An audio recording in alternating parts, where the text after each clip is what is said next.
Hey guys, welcome to biology in blood. This is Shubham Srivastava और आज के इस वीडियो में हम लोग एक नए चैप्टर की तरफ चलेंगे जिसका नाम है ह्यूमन रिप्रोडक्शन। ह्यूमन रिप्रोडक्शन एक ऐसा चैप्टर है जो ऑलरेडी तुमने पढ़ रखा है और ये काफ़ी इंटरेस्टिंग चैप्टर भी होता है और आसान भी होता है, क्योंकि हम लोग इसे अपने खुद से रिलेट कर सकते हैं, इसलिए हमें ये और चैप्टर्स के मुकाबले कुछ आसान सा लगता है। तो ये आसान चैप्टर के अंदर हमें पढ़ना क्या क्या है, इसके ऊपर आज हमारा डिस्कशन होगा। तो चलो इस वीडियो को लास्ट तक देखना और इस वीडियो को लाइक, शेयर और दोस्तों के साथ शेयर भी जरूर करना। तो चलो शुरू करते हैं। तो जैसे ही हम लोग इस चैप्टर को शुरू करेंगे, इस चैप्टर की शुरुआत में ही हमें देखने को मिलेगा व्हाट इज रिप्रोडक्शन। एक फॉर्मेलिटी के तौर पे हमें इसके डेफिनेशन को देखना है, बट इसके डेफिनेशन को हमने ऑलरेडी देख रखा है।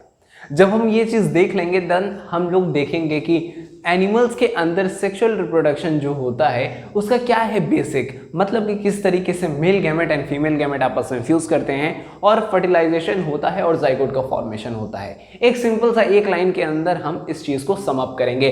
आफ्टर दैट हम मेल रिप्रोडक्टिव सिस्टम की तरफ कदम रखेंगे, जहां पर हम देखेंगे कि मेल के अंदर किस तरीके से रिप्रोडक्शन होता है, मतलब मेल के अंदर किस तरीके से गैमेट्स का फ्यूजन मेल के अंदर किस तरीके से गैमेट का फॉर्मेशन होता है, टेस्टिस के अंदर किस तरीके से वहां पर स्पर्म बन रहा होता है, वहां पर जो भी मियोसिस और माइटोसिस का जो भी प्रोसेस है वो किस तरीके से आगे बढ़ता है और फिर मेल गैमेट बन करके तैयार होता है। आफ्टर दैट हम लोग फीमेल रिप्रोडक्टिव सिस्टम की तरफ बढ़ेंगे, जहां पर हम लोग देखेंगे कि किस तरीके से फीमेल्स के अंदर फीमेल का गैमेट बन करके तैयार होता है, वहां पर किस तरीके से मियोसिस और कहां पर माइटोसिस होता है, जिसके बदौलत फीमेल गैमेट बन करके तैयार हो जाता है। इसके बाद हम लोग देखेंगे कि किस तरीके से मेल गैमेट और फीमेल गैमेट किस कंडीशन में और किस प्रोसेस के बाद आपस में एक दूसरे से आकर के मिलते हैं और जाकर के जाइगोट का फॉर्मेशन होता है। और इस जाइगोट का जो डेवलपमेंट होना होता है फीमेल बॉडी के अंदर वो किस तरीके से होता है, कहां पर जाकर के वो जाइगोट डिवाइड करते करते एम्ब्रियो में बदल जाता है, एम्ब्रियो का इम्प्लांटेशन कहां पर होता है,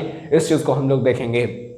हम लोग ये भी देखेंगे कि ये इस एम्ब्रियो जो जाकर के इम्प्लांट होता है उस एम्ब्रियो का डेवलपमेंट किस तरीके से होता है और इसके डेवलपमेंट में किन किन केमिकल्स का रोल होता है, मतलब हमारे हार्मोन्स का कैसे रोल यहाँ पर निकल करके आता है। जब बेबी का कंप्लीट डेवलपमेंट हो जाता है, आफ्टर दैट बेबी को जो बॉडी से बाहर निकलना होता है, जिसे हम लोग आम भाषा में डिलीवरी भी कहते हैं, उस चीज़ को भी यहाँ पर हम लोग इन डिटेल डिस्कस करेंगे, जो भी हमारे सिलेबस के अंदर है कि किस प्रोसेस और किन हार्मोन्स का यहाँ पर खेल होता है, ईस्ट्रोजन, प्रोजेस्टेरॉन, ऑक्सीटोसिन। इन सब चीज़ों को देखने के बाद हम लोग देखेंगे कि जब बेबी बाहर आ जाता है, आफ्टर दैट बेबी को ज़रूरत पड़ती है कुछ खानों की जो वो मिल्क के फॉर्म में लेता है। वो मिल्क मदर बॉडी में किस तरीके से प्रोड्यूस होता है, किन किन हार्मोन्स का वहाँ पर रोल निकल करके आता है, प्रोलैक्टिन वगैरह का डिस्कशन होगा। और इसके बाद हम लोग आगे बढ़ेंगे और देखेंगे कि बच्चे का जब डेवलपमेंट हो जाता है, आफ्टर दैट बच्चा बड़ा हो गया, दैट्स इट। इसके बाद हम लोग एक और चीज़ देखेंगे कि अगर जो फीमेल्स के अंदर अगर गैमेट जो बन रहा है, अगर उसे मेल गैमेट से मुलाकात नहीं होती है तो किस तरीके से वो फीमेल्स के अंदर उस ओवरी के अंदर मंथली साइकिल चलता है, जिसे हम लोग मेंस्ट्रुअल साइकिल के नाम से जानते हैं। इसके ऊपर भी हमारा एक डिस्कशन होगा।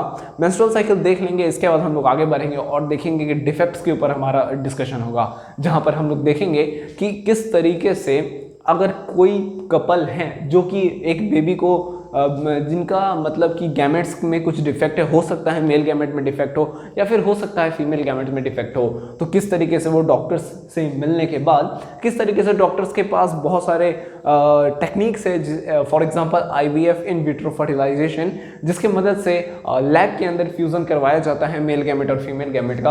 आफ्टर दैट उसको मदर के बॉडी में इंजेक्ट किया जाता है और वहाँ पर फिर इम्प्लांटेशन की मदद से उस बेबी का ग्रोथ होता है। इन सारी बातों के ऊपर हमारा डिस्कशन होगा और हम लोग कुछ STDs के ऊपर भी डिस्कशन करेंगे, सेक्सुअली ट्रांसमिटेड डिजीज, और इस तरीके से हम लोग अपने इस चैप्टर को सम अप करेंगे।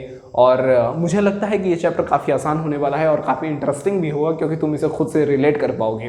तो इंतज़ार करो इसके आने वाले लेक्चर्स का। इसके लेक्चर्स जल्द ही इस चैनल के ऊपर अपलोड होने वाले हैं, तो ये चीज़ मिस ना हो, इसलिए इसे अपने दोस्तों के साथ ज़्यादा से ज़्यादा शेयर करो।